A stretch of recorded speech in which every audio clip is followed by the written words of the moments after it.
Silver from Mine to Masterpiece really celebrates silver in every aspect. Silver as a raw material, the craftsmanship of making silver, the social use of the objects, the style and beauty of the objects, and the history of ownership.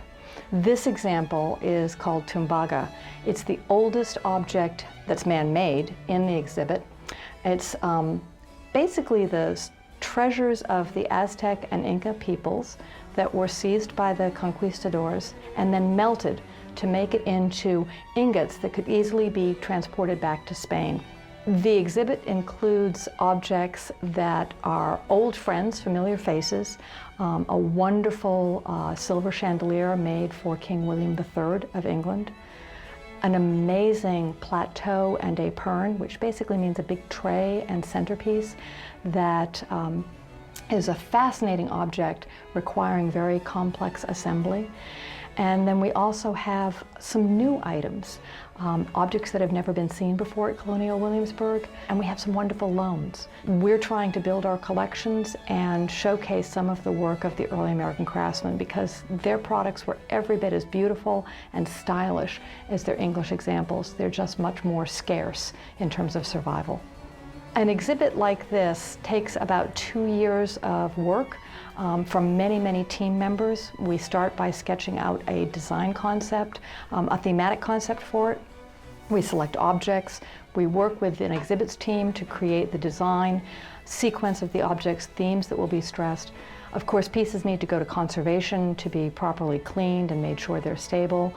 And then there's mount making that goes into this as well, a very specialized craft of armature creation so that objects can be displayed in a very compelling and engaging way.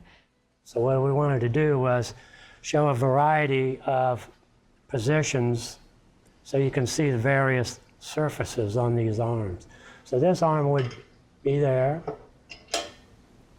So what we wanted to do then was pull it out and tilt it so that when you walk by, you can see it in various positions. And then all the little places that touch, you see here they're wrapped in Teflon tape so that they don't touch the silver. And essentially what you'll have is just the silver floating in air.